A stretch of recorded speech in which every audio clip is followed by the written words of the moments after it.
Welcome into the Triple Threat Show. We are your hosts, Jeremy Lapidus and Mehrob Fatemi over there.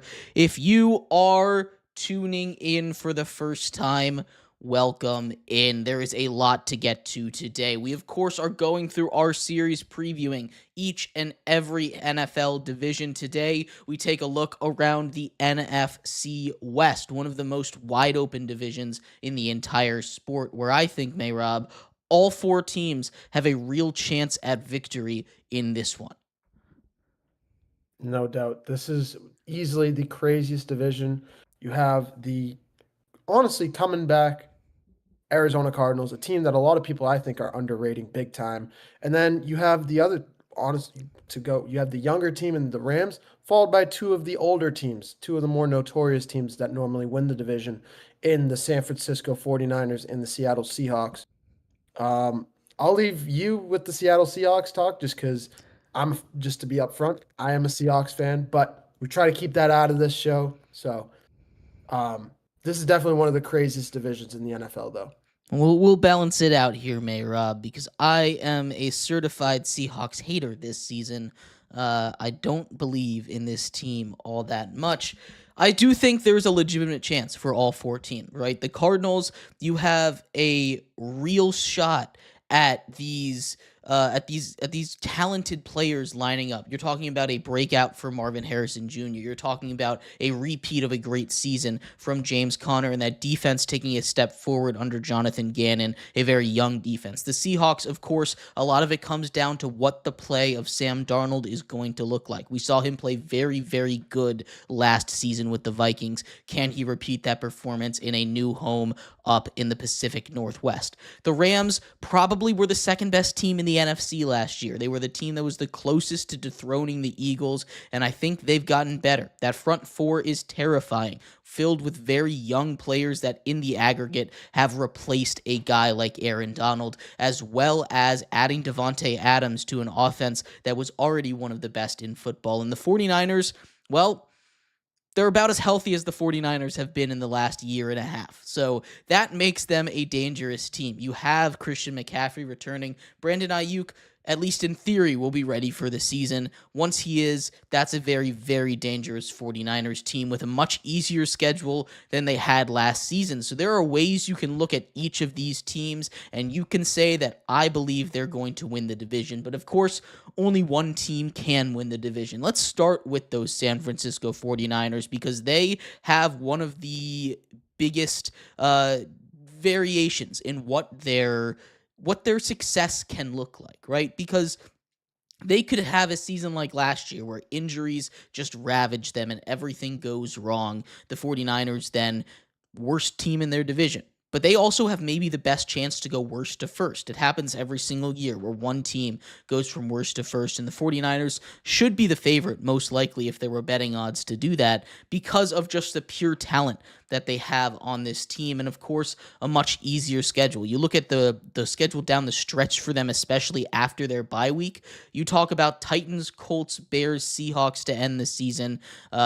Before that, you have Panthers, Browns heading into the bye. The last 6 games, the last 7 weeks of the season is really where they're going to make their money. The first part of their schedule isn't hard, but it isn't easy either.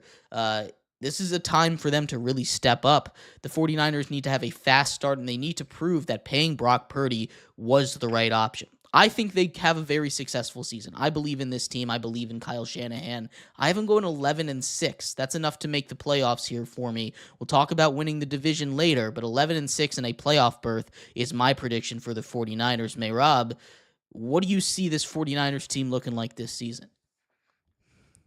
Yeah, Jeremy, this is definitely a very interesting 49ers team, I'd say. If you look at them, let's take it step by step here. Offensively, on the offensive side of the ball, they've pretty much retained everyone outside of Deebo Samuel, losing him to the Washington Commanders in the offseason. But they signed Brock Purdy to a long-term deal.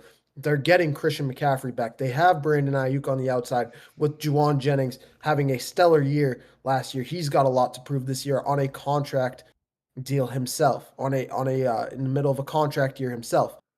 When we're looking all around the San Francisco 49ers team, offensively, They have a good squad, and I really like it. Here is my issue.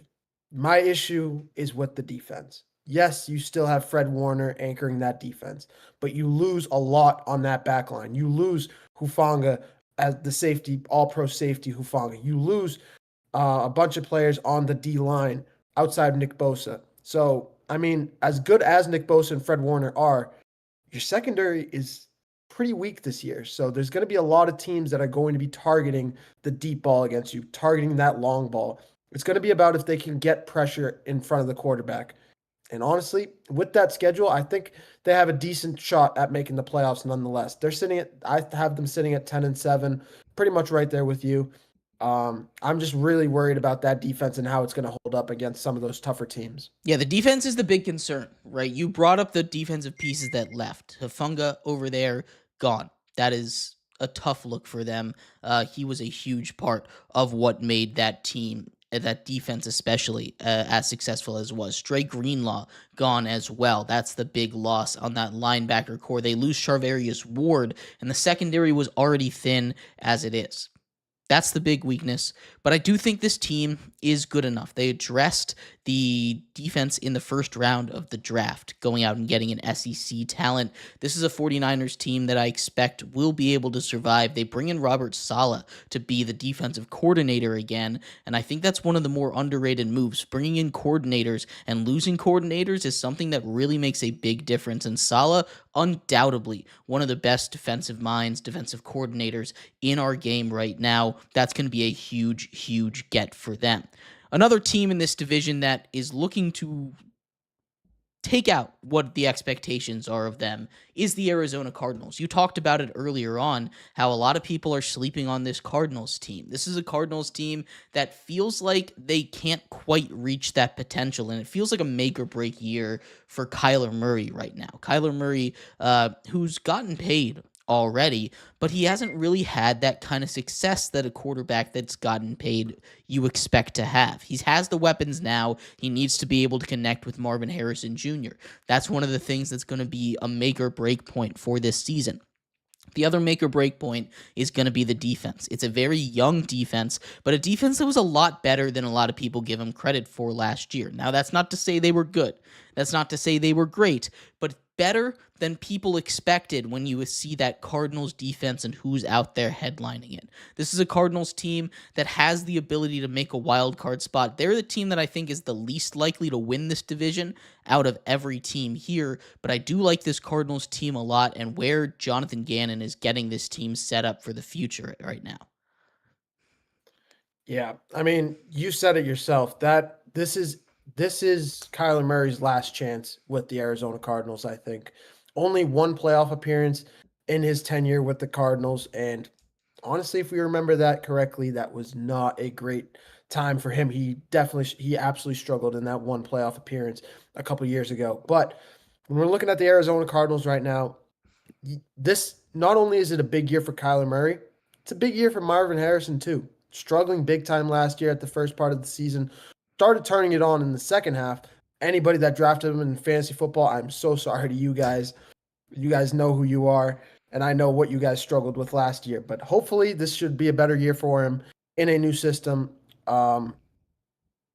With a new coach, you're no longer holding on with no longer dealing with Cliff Kingsbury over there. So overall, I think this is a Cardinals team that's going to be coming back. I could see them. I have them hanging around 8-9 for me, but I just think I think they're going to have a little bit of a down year as well. But they'll have a better year than last year.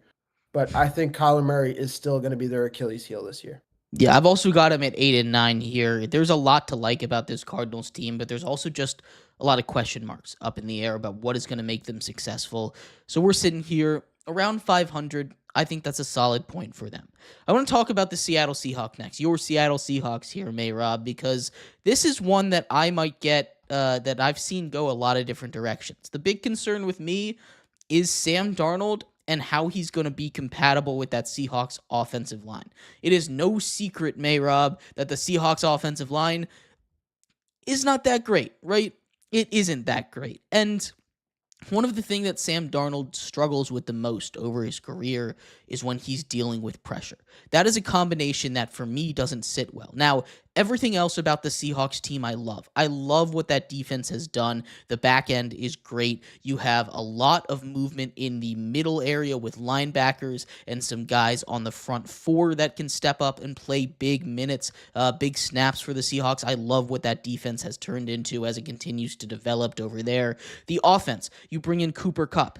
I'm not sure how good of a season he's going to have because, again, that kind of goes back to the projection of Sam Darnold, who I don't think is going to work too well with that offense. But Kenny Walker, I think, is a top 10 back in the NFL. You have JSN, who really broke out last season. You trade away DK, but I don't think that's going to matter too much. You lose Tyler Lockett. Again, I don't think it's going to matter too much. The real X factor for the Seahawks is the offensive line. And the one thing you have to remember, the grass isn't always greener. The Seahawks won 10 games last season. 10 games, and a lot of that I think needs to be credited to Geno Smith. One of the things that Geno Smith does better than anybody else in the league is deal with pressure.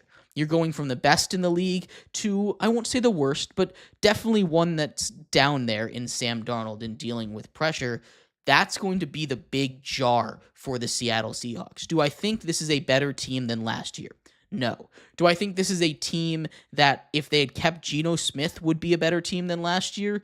Yes. So overall, this is a Seahawks team that I have sitting at 9-8, just outside of a playoff spot.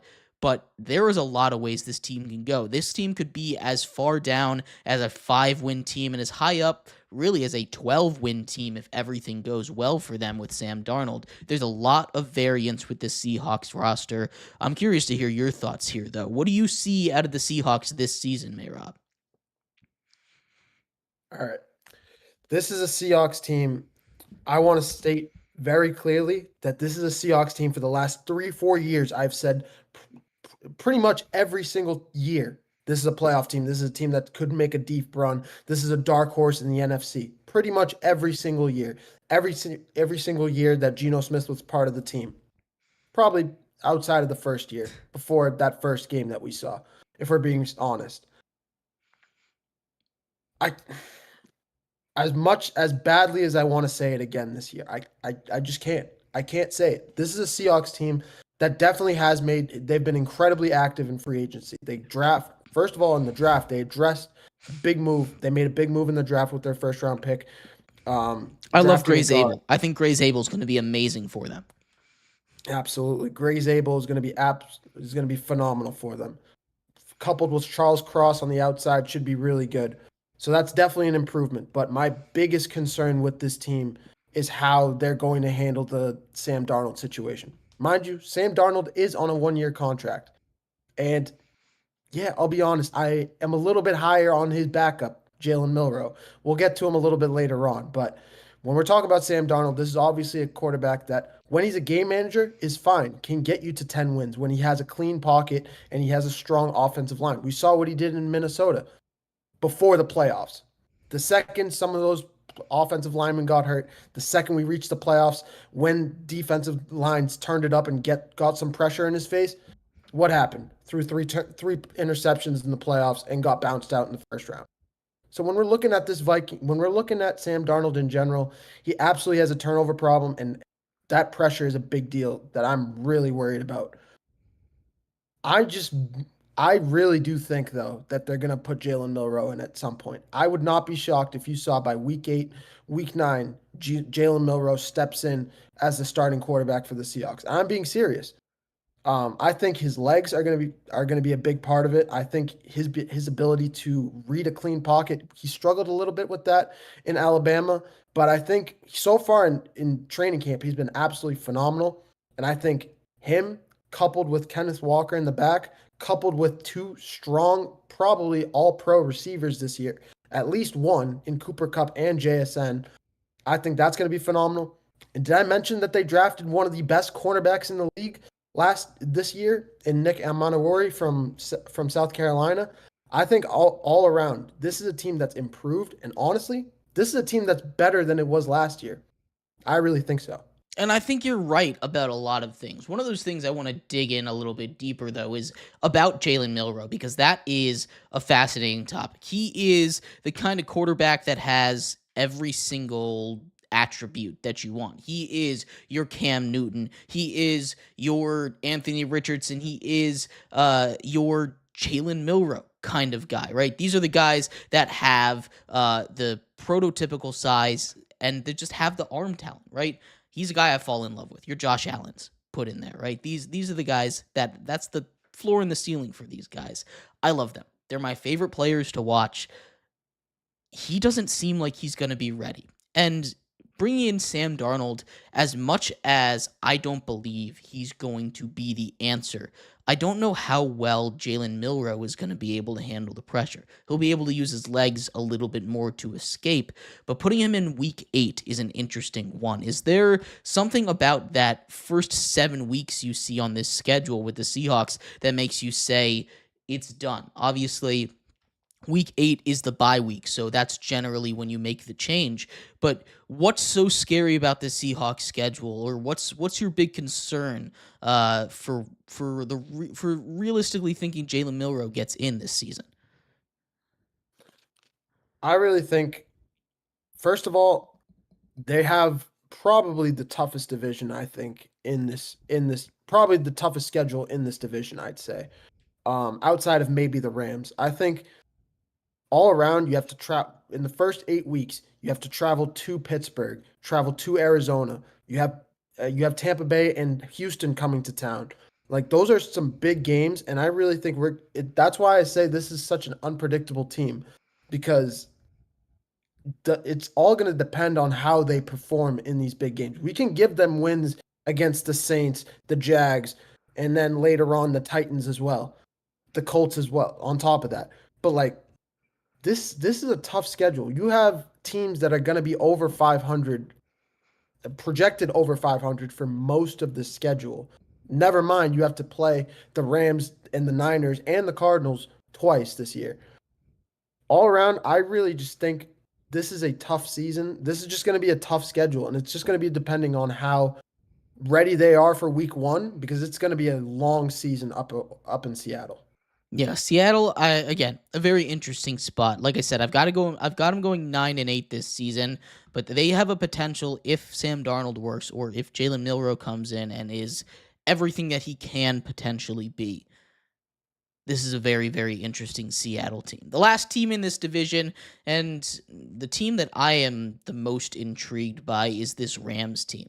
They are old, if I had to use one word to describe them, but they also are very, very talented. Matthew Stafford, a top 10 quarterback in this league. Puka Nakua and Devontae Adams, arguably the best wide receiver duo in the league. Both of them top 15 guys in my mind. Puka, a top 10 kind of wide receiver. Kyron Williams has a nose for the end zone. He just finds his way in. You have a play caller in Sean McVay that's going to make things worse. And not to mention that defense led by Defensive Rookie of the Year, Jared Verse, who him and a whole bunch of youngins over there playing really, really good football on that defensive line means a lot for this Rams team. They were a couple of yards away from taking out the Eagles in the playoffs in the snow, an Eagles team that ended up dropping nearly 50 points in the Super Bowl against the Kansas City Chiefs. This is a very dangerous Rams team. This is a Rams team that I think is a legit Super Bowl contender and really one of my favorites to make it out of the NFC. I would go as far as to call them potential Super Bowl champs, honestly. They're very good. They have a tough schedule, though, right? They play the Eagles. They play the Niners twice, of course, in their division. They play the Ravens. They play the Texans. They have a lot, and the Bucks, of course. They have a lot of former playoff teams, Lions from last season, that's going to make it tough on them. It's I think the hardest schedule in this division, but if any team can survive it and make their way into the playoffs there, it is this Rams team that I think is potentially the most dangerous in all of the NFC. Yeah. Never mind as good as they are, they add a Devontae Adams to this squad. Like this is a legit LA Rams squad, I think. I have them sitting at 12-5 myself, but I think as much as you can say some of those tough games are going to bother them, the Ravens, the Lions, they host the Lions in LA for that one, the Falcons, the Bucks. I think don't just immediately give them losses in this one. They have to host. They go to Philadelphia in a rematch of that NFC divisional game. When we're looking all around, this is a Rams team that's going to be really good this year, and I have them sitting at 12-5 myself. Yeah, I've got them sitting at 11-6, but in a tie with the 49ers, they actually tied tiebreakers all the way down to a point where I can't even calculate it anymore. At least on my schedule, you have division record, you have record versus the NFC, you have common opponent record, all that stuff. All the way tied. So these two teams I expect to be battling for the top here. I gave the nod to the Rams just because I think they are the Super Bowl team out of the NFC. So I'm going to give them the nod here. But this is definitely going to be a really, really tough division. We're talking about this is the first division that I haven't had a team with less than 8 wins. Right? Every other team, every other division has had at least one team that is legitimately terrible so far. So this is going to be a very tough division to win. Strength of schedule is not going to be easy at all, but I'm leaning towards the Rams in this one to finish first, 49ers second, Seahawks in third, and I'm putting the Cardinals fourth, although I could very easily be convinced to swap the Seahawks and Cardinals in my rankings right now. Yeah, honestly, that's honestly really fair. I'm right there with you. I have the Seahawks sitting at 9-8 myself. The Niners at 10-7. The Rams at the top of the division at 12-5, and then the Cardinals at the bottom at 8-9. Yeah, no, definitely a interesting division to keep an eye out there. What's your X factor here, Mehrob? Just in the division in general, one for each team. Who's your X factor as we head into the season? For each team, I definitely say for the Rams, it has to go to that defense in general. It's hard to name a player specifically, but especially with that strength of schedule, especially with some of those tougher opponents, it's going to come down to that defense because a lot of these games, you're going up against the Ravens, you're going up against the Lions, the Eagles, some of the Bucks. Some of these teams are going to be incredibly good on the offensive end of the ball, and it's going to be up to you on the defensive end to give your offense a chance. I'm looking at Sean McVay for that one. And honestly, I am not too worried about it, knowing how good of a coach Sean McVay is. So I'm just looking at that defense specifically. Similar to that, I'd say the Niners would be the same spot, but no. I'm actually looking at Brandon Ayuk and Juwan Jennings as my X factors for the Niners. Two guys, like I said, Juwan Jennings on a contract year. His contract is up, and he's already looking for a trade from the 49ers at the moment. Will that pull through? That's yet to be seen. But I'm looking at both of those guys. Brandon Ayuk, obviously, 2 years ago, we remember his fiasco free agency market last summer. It was an absolute train wreck. So I'm looking at, and especially last year having a little bit of a down year, I'm looking at him to have a little bit of a comeback year this year. And then Juwan Jennings, like I mentioned, those two guys specifically for the Niners. With the Seahawks, I think you know who I'm going to say. It's Jalen Milrow. It's the quarterback situation in general. It's Sam Darnold and Jalen Milrow. I think the defense is strong enough to hold off some of these tougher opponents over there. They have to host the Texans. They have to play the Niners a couple times, the Rams. I expect that defense to hold up strong, especially that secondary I'm really keen on. But it's going to be about that offense. It's going to be about the quarterback situation, and it's going to be on the offensive line. The QB situation is probably the biggest thing for me. How they're going to be able to deliver the ball, and that goes on Sam Darnold's shoulders specifically. You'd say the offensive line as well, but I mean, I'd say it's the quarterback on this one. So I'm looking at Sam to figure that out in Seattle, and then with the Cardinals, same thing.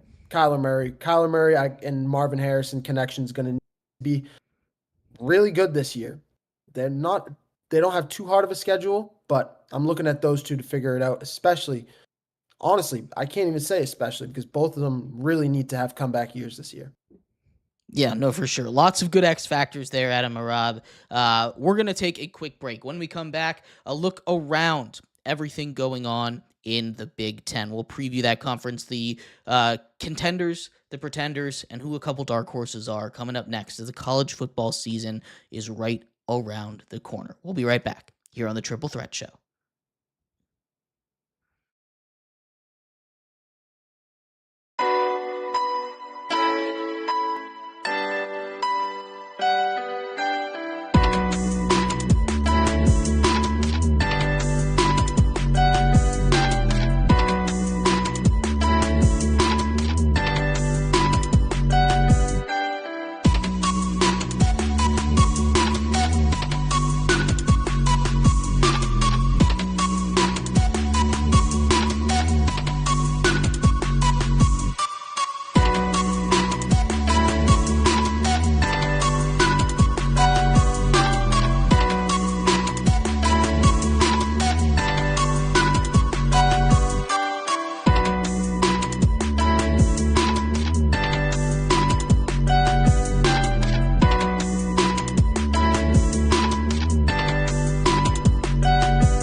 Welcome back to the Triple Threat Show. We are your hosts, Jeremy Lapidus and Mehrob Fatemi over there. If you were just tuning in, we just finished previewing the NFC West as we continue to roll through all 8 NFL divisions.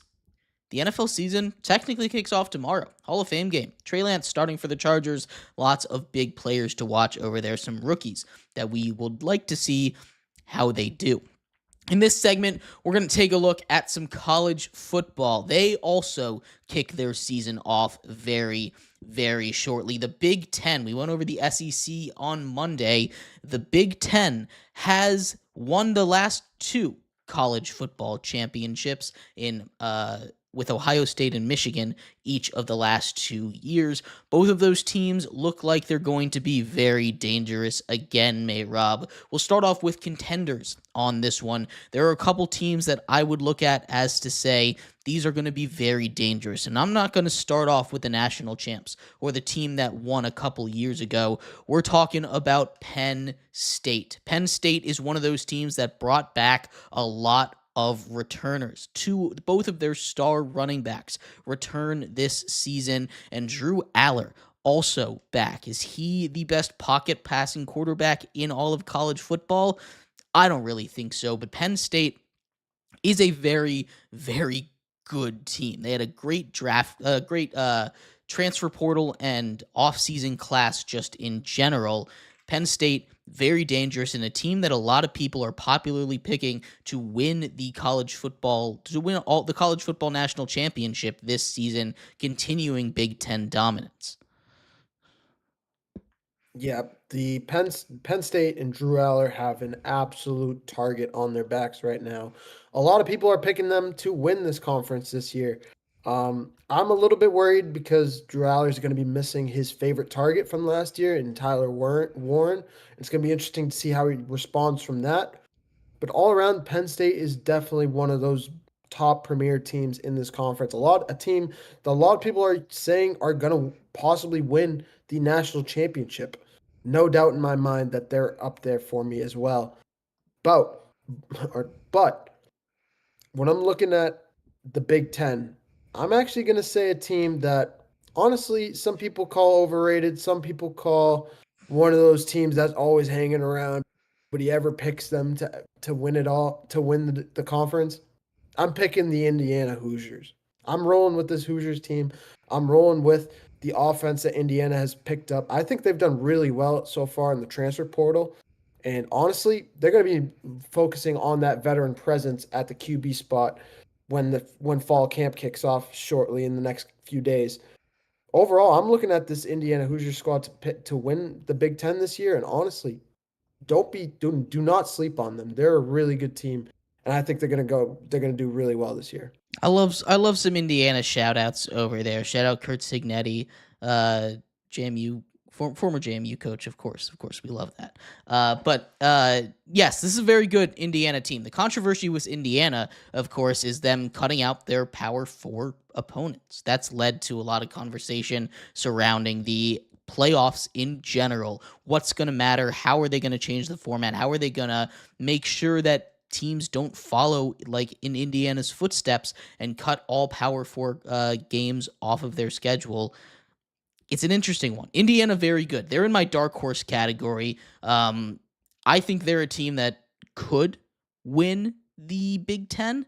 I don't really know about winning it all. I don't think they quite have that 5-star level of talent that teams like Ohio State and Michigan have. Ohio State, of course, the national champions last season. They lose a lot, but it's Ohio State, right? Ryan Day still there, has never had a bad season in his entire life as the head coach over there. The Ohio State Buckeyes, one thing is they can't beat Michigan. Now, it doesn't matter at the end of the day when you're the national champions, but it does matter when it's one of the biggest rivalries in all of sports, just in general, not just college football, but in all of sports. You need to be able to win the game. Does Ohio State, who I think probably ends up taking this conference this year, finally exercise their demons in Michigan? Although Michigan, not something to scoff at this year. They bring in 5-star Bryce Underwood. It's going to be really interesting to see the battle between those two teams, as always. What do you feel about the rivals, Mehrob? Yeah, I mean, it's pretty hard to say anything other than Michigan owns Ohio State because in the last 4 years they haven't beaten Michigan, but nonetheless, Ohio State are the national champs. They have the title, and there's nothing else you can really say. Michigan's gonna look to hold that, gonna look to keep that statement alive. And honestly, it's gonna be a tough year. I'm looking at Underwood to kind of continue to.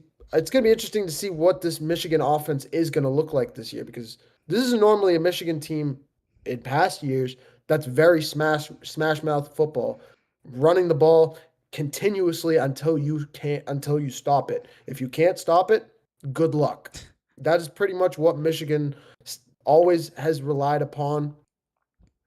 And I mean, outside of the JJ McCarthy year when they won the national championship, I don't see it this year. I see Ohio State taking it though, taking at least one game from. Yeah. I I mean, you never really know in these rivalries, right? Oregon, the last team that I have here as a true contender to win the Big Ten. Of course, the number one team in the nation, undefeated in the regular season, fall in round one to Ohio State. They're not quite the same caliber of team as they were last year, but they undoubtedly will be great.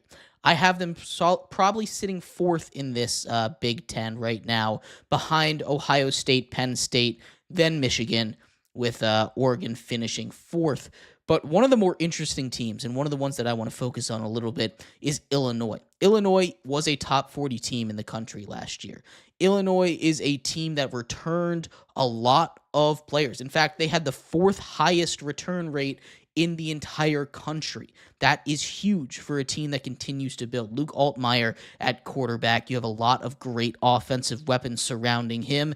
If there is one team out of the Big Ten that I think is going to surprise people, do like Indiana did last season, it's going to be Illinois. They're going to come out of nowhere. I think they're that surprise team out of the Big Ten rather than Indiana that's going to make some noise and cause some more problems as that divide between the SEC and the Big Ten continues to get bigger. Could save the sport really if those two continue to fight. It's bad for the sport if they're aligned. So we need more friction there. So Illinois, I think, is that dark horse team. If you're looking to place some kind of wager, I don't think they win, but I think they're the team that gives these top dogs a scare, kind of like Indiana did last season. Yeah, Illinois is definitely up there for the dark horses in this conference, no doubt. I'm looking personally at USC, who have had a really good. The Trojans have had a really good transfer portal this year, this offseason. A really quiet team so far in the offseason, but have really done some good stuff. I'm really looking at Lincoln Riley to do really well with this offense. And honestly, this is the opposite of Michigan, where Michigan's one of those teams that loves to run the ball. The Trojans are going to be airing it out as much as they can. So it's gonna be interesting to see how Jaden Mayava does. And overall, I really like this Trojans team. Yeah, this is the Big Ten conference that, like we said, has won the last two national championships. It feels like the balance of power has started to shift more towards them, and that's going to happen. There's not one era or one conference or one team that's going to be the best forever, and it feels like the SEC reign of dominance is starting to come to a close. When I look at the top dogs in either of these conference, I think I take the Big Ten over the SEC. We're comparing Alabama, Georgia, Texas to teams like Penn State, Michigan, Ohio State. And I think in a 3-game series where each of them takes one, I think the Big Ten ends up taking that probably a 2-1 kind of thing, but you can go a little bit deeper. It's deeper in the SEC in general, but as far as top dogs, you throw Oregon in there to the SEC's Tennessee, right? Or the SEC's Florida kind of thing, right? It's a little bit better at the top in the Big Ten. Do you see them holding that national trophy one more time and not only stopping the SECs from winning, but even making the championship game? They haven't been there in 2 seasons now. It's really hard to say just because of how high powered and competitive the SEC is, notorious for how good they are. Honestly, it's so hard to not pick them. It's been 3 years since they've been in that spot, and honestly, we've missed them a little bit. Let's be honest. We have missed the old rivalries, and especially in the national championship game when we see the Big Ten square off with the SEC. I really think we're going to see that this year. In probably Texas is most likely going to make it to that spot. Arch Manning, I'm looking at to make a big impact, a splash in the NCAA in his first official time starting as quarterback for the Longhorns. I think the SEC is going to make it this year. I really think. What do you think, Jeremy? Yeah, I lean more towards, I think Texas is probably my pick for the national champions, but there's going to be a really interesting game in the regular season. The most anticipated game I expect all season long when Ohio State takes on Texas. That is arguably the top two teams in the nation going at each other in the regular season, setting up a potential rematch in the college football playoffs or even the national championship game. That one I think is going to be the game to watch as far as schedules go. But this is going to be a very interesting year in college football. Again, it's the first year where these changes really are coming into effect as far as NIL and players being able to get paid directly from schools. Lots of changes, lots of arguments when it comes to the playoff committee, the playoff format, and all of that stuff. But that's conversations for another day. For now, we're going to take just a quick break here. When we come back, a debut new segment here for us. The Mehrob Minute is coming up next here on the Triple Threat Show.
What's going on, guys? Welcome back to the Triple Threat Show. I'm your host of the first. This is the debut of the Mehrob Minute, a new segment here on the Triple Threat Show. We do it once a week, usually every Wednesday or Friday. Haven't really decided that yet. Stay tuned on that one. But for today's Mehrob Minute, I know we love to be all smiles and laughs here on this show. And as much as I love it, Jeremy as well too. He knows how much we always love to just come on here and just have a good time with. Sometimes you have to be serious. And this weekend, we saw a little bit of some seriousness happen, specifically with what happened in New York City. If you guys didn't see it on Saturday, I believe it was Saturday, we saw a what do we call this? A former high school football player by the name of Shane Tamura. I apologize if I'm butchering that name, but opened fire in a midtown Manhattan office tower on Monday, killing 4 people. Now, you might think that this is just something that unfortunately happens too often in this, and I'm not trying to say it lightly, but the way that this translates into sports is that this was a former high school football player, and it was unfortunately, very much unfortunately, targeting the NFL league office. This is something that we don't love, allegedly. Well, this is something that we do not like to talk about very much, especially with something as brand new as this, but especially with how crazy this situation has become with a reported note that he left for the police to find, stating that he's pretty much stated, he said, "Study my brain, please. I'm sorry." That is allegedly what the note has said. Tamura unfortunately shot himself in the chest and was not able to died at the scene. But this is a situation that a lot of people want to have honestly have swept under the rug. This is a situation that's becoming more and more prevalent in the world of sports, especially in football, but not just football. That's why I say across all sports. If you guys did not know, a study came out from Boston University in 2023, where out of 376 studied athletes, not just football, athletes in general, across hockey, football, soccer, even a little bit of UFC, boxing was involved there.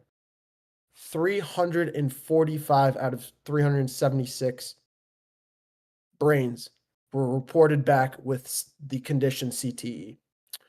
This is a condition that a lot of players with head trauma, it comes from concussions all the time. This is why concussions are taken so seriously nowadays. It comes from, it's mostly reported from, like I said, athletes and military victims as well. And it's really, really bad. And it's really taking control of our sports today. It's really becoming a prevalent issue, and parents are starting to have a little bit of concerns for their children to play sports because of it. It's unfortunate. It's absolutely unfortunate, but we have to continue to pay attention to this. And that's why so many regulations have come in play here from the NFL office about concussion protocol. Concussion protocol, you hear so time and time again that the second any sign of concussion symptoms show up in a player, they're immediately taken out and usually do not see the field for at least 2 to 4 weeks after such, until they clear that protocol. This is something that a lot of people are taking more seriously. Are being put in place, and all across the board, this is something that we're going to have to continue to watch here across all sports. Like I mentioned, this is not something that I want to note as just another terrible, terrible situation. As much as it was, we have to pay attention to the sports players, not only current today, but the future of sports in general, because this is something that is going to continue to ravage younger players growing up today and in the future in general. So this is something that we're going to continue to cover here. We'll most likely bring it up here again on the Triple Threat Show, but even past this, be sure to keep an eye out, and I'm going to leave it there on that note. Yeah. So yeah, a lot of what you said, it is definitely a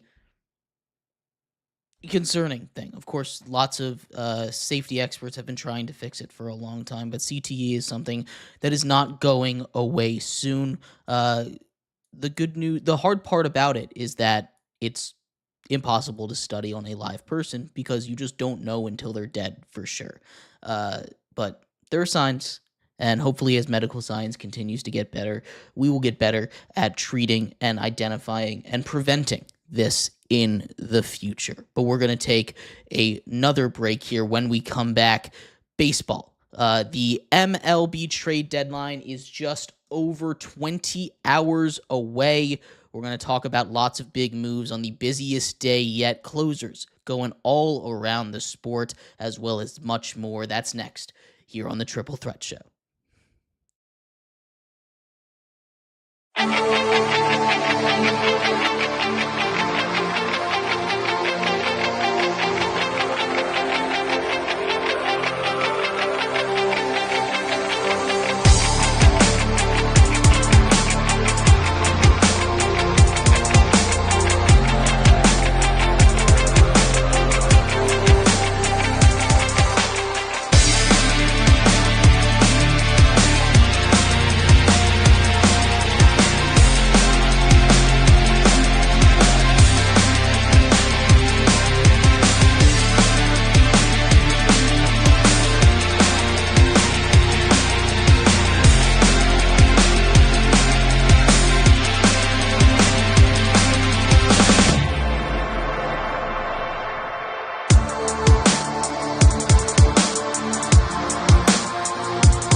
Welcome back to the Triple Threat Show. I am your host, Jeremy Lapidus, today joined by my friend and co-host, Mehrob Fatemi. If you are just tuning in, we have gone over everything you need to know about the Big Ten for this season, the NFC West, and we had our inaugural segment of the Mehrob Minute. In this segment, the MLB trade deadline right around the corner, less than 24 hours away here. It is going to be fireworks. We've already seen a very, very busy day when it comes to moves being made, and we'll start out with what I think is probably the biggest one, a couple of closers being moved to teams in the NL East. Johan Duran to the Phillies. He is a flamethrower, a guy that can just casually touch 106. The Twins selling, that is a huge piece for them. Phillies give up two top prospects to the Twin there. And Ryan Helsley from the Mets, to the Mets, from the Cardinals for a couple of big prospects, a guy that is already up in the major leagues as well. Lots of big prices for closers, but in a battle as close as the Phillies and the Mets, two teams that needed some back-end support, getting those two guys, teams separated by half a game right now, was huge for them. Which one of those moves do you like the most, and what do you think of either side's return package? Too much, too little? Was it a fair deal? I definitely, I'm really just kind of puzzled with the Minnesota Twins. This is a team that's kind of been in this continuous cycle of working towards getting the playoffs, just missing it or getting to the wild card round and then falling off a cliff once again. It seems like a perpetual cycle with this team. And this just seems like another situation. You give up one of your most prolific talents in Johan Duran. Honestly, a guy you just mentioned can casually throw 106 whenever he wants, 100 on the mound. But I definitely am a little puzzled with what they've gotten back.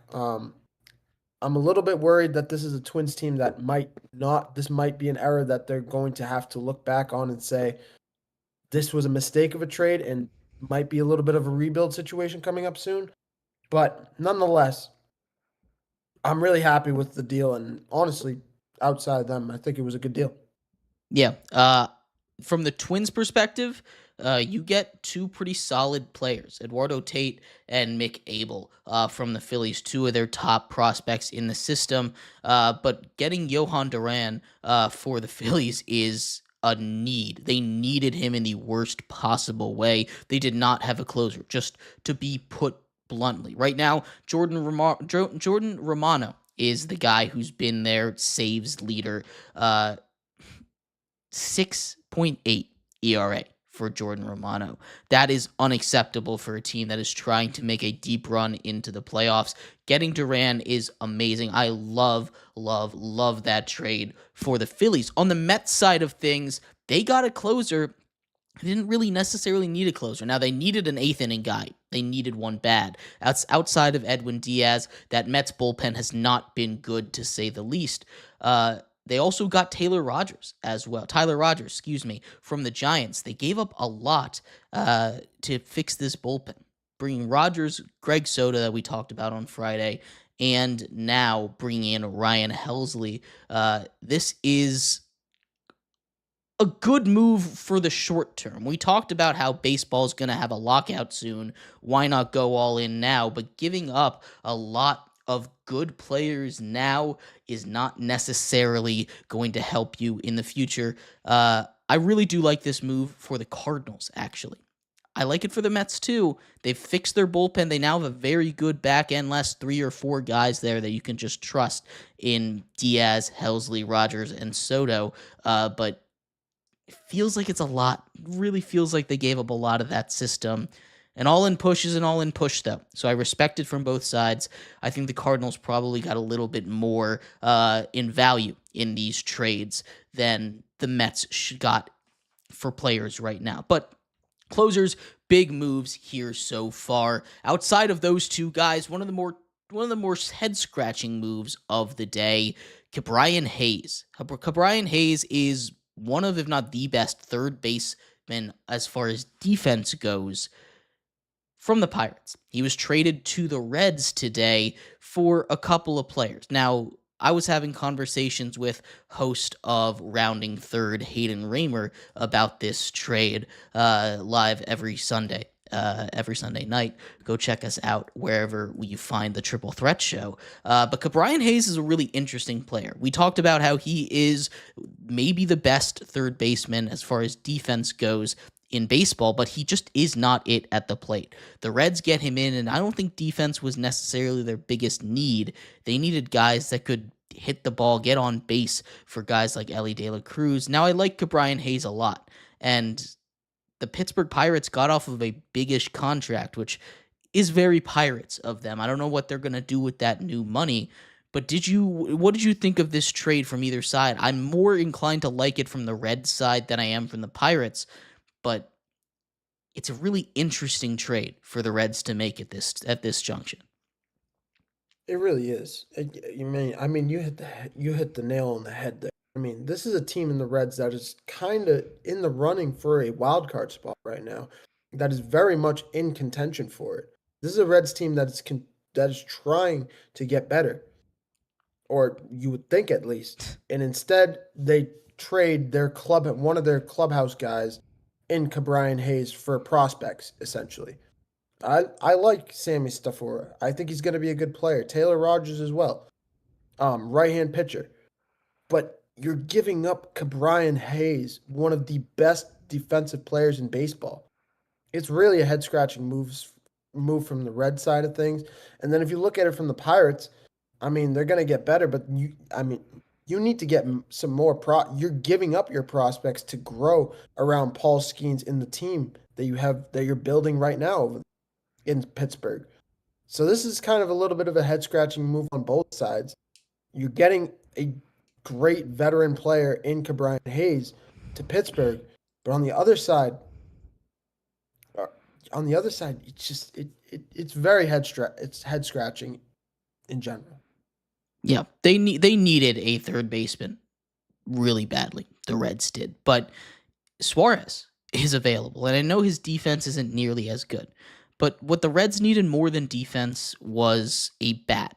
They needed a bat that is going to move the lineup around, and Suarez feels like he's going to be that answer. Now, of course, he had a little bit of an injury scare getting hit on the hand a couple of days ago, but he's back in the lineup now. He's healthy. These teams, I think, got scared off a little bit by it, and I think the Reds, one of those teams, not willing to pay the price, found another option, kind of panicked, went out and got Cabrian Hayes to play third base. Again, I like Cabrian Hayes as a player, and maybe a change of scenery is what it's going to take to get his bat back to a level where he's at least league average behind the plate. But it just doesn't make a lot of sense from the Reds unless they see something that can turn it around in those analytics. But that brings us to the big question. Less than 20 hours to go here until the trade deadline is here, and the big piece, Eugenio Suarez, has yet to be traded. Mehrob, what are a couple places that you're looking at that could make a big move for the slugger in Arizona? I mean, you would say the Reds would be on that list right now for sure. They're definitely in the running for it. Outside of the Reds, believe it or not, I'm looking at Eugenio Suarez to make a splash, kind of to get out of that small market in Arizona and go over to a big market. A team that needs some hitting, a team that needs a third baseman desperately right now. I think a team that's honestly done working with Anthony Volpe, and that's the New York Yankees. I really think the Yankees would love to have his bat and would love to have his defense. His defense, like you mentioned, is not as great as you'd think. But this is a guy that you honestly need. This is a team that honestly needs fielding in general. Infielding would be great, but fielding in general, the Yankees need desperately. And honestly, a bat to go alongside of Aaron Judge. Honestly, really miss Juan Soto big time over there right now. I think that would be a great destination for Eugenio Suarez for sure. So I think that's an interesting idea. Like at the beginning of the deadline, I would have 100% agreed with you there. But after the moves that the Yankees have already made, bringing in a guy like Ryan McMahon to play third base full time, trading for Ahmed Rosario to be that bench bat that can play really any of the middle infield positions, I'm a little less inclined to say the Yankees are at the top of the list. Could it still happen? Absolutely, it could still happen. When you have a bat like Suarez that's available, especially with Judge going down, there's a chance that they could take a swing on him there. I think we're more likely looking at a team like the Mariners, who have a lot of top-end prospects to move, looking at a team like the Phillies that are trying to fill a hole at third base that they don't really have an answer for. The Reds would have been up there. They just made a move for a third baseman of their own. These are the kind of teams, those are the ones that I think are going to be the finalists. I think the Phillies probably are the one that make a move. We've already seen them make a big move for Duran. The question is, do they have the prospects to get Suarez now? How far down has his price dropped because of that injury scare? How healthy is he really? If I'm the Diamondbacks, I'm suiting him up even if he has no bones in that hand right now. And I'm telling him, do not make contact when you swing the bat. Just go out there, walk a whole bunch, maybe give a show swing or two, but don't do anything that would hurt you even more kind of thing. Now, of course, it's not that bad. They wouldn't let him play if he wasn't able to go because that's against the rules. And they'd have some kind of physical, but this is something that is a real disaster for Arizona if they don't end up if they don't end up moving him. He's not going to re-sign with them from everything that I've seen. You need to get some stuff for him now, and the clock is ticking. There's a couple suitors left. I know you want to get the best possible deal, but it feels like the Mariners and the Phillies, the last couple teams left, the Mariners, the last one that really have the kind of capital that would be worth it. Do they feel the pressure to offer all of it, or are they going to settle for a little bit more of a pedestrian deal for Suarez?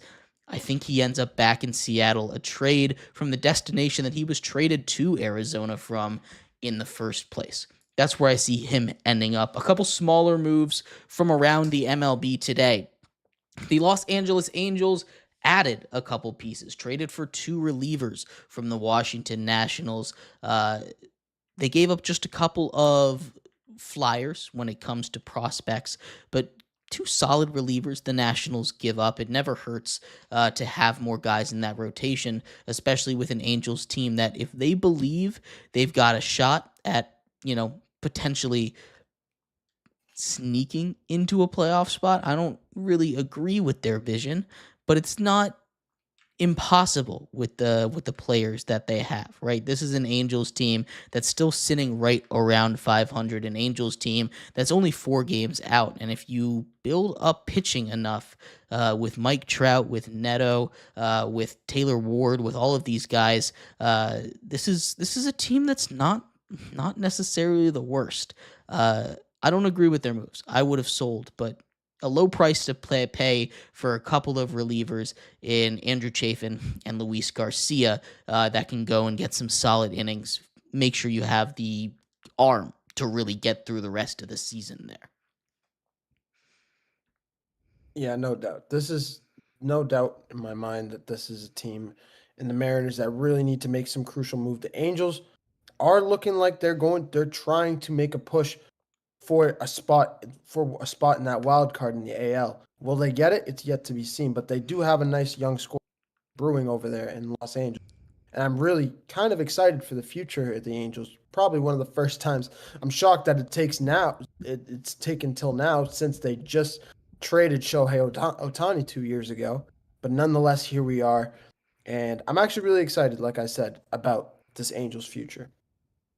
A question in the chat from Hayden. Where does Zach Eflin go? The Orioles have been a lot less out there at the deadline than I expected. I expect probably Eflin and any pitcher that's left on the market in his kind of value probably go to the Yankees. There was a quote from the GM that said he wanted basically 5 pitchers. He wanted a couple relief arms and some starters. The Yankees are the spot that I think make the most amount of sense for pitchers at this point, especially starters. I think they've got the most amount of prospect money, prospect capital to go and spend.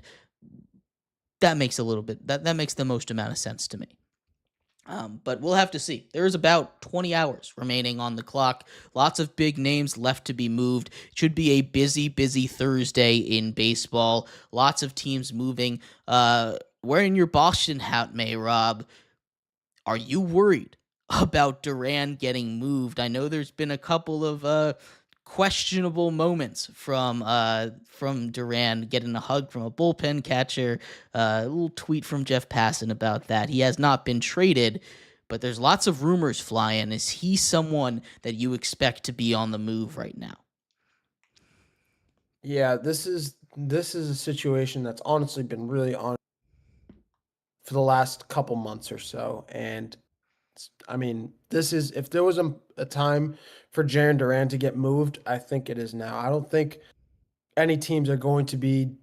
I think this is probably his best moment to be traded. As much as I'd say it'd be in the offseason, he would be getting a year older. You'd be getting an older version of, especially with the quality of skills that he has, stealing bases, his quickness all around, that tend to go the quickest or fade the quickest as you get older.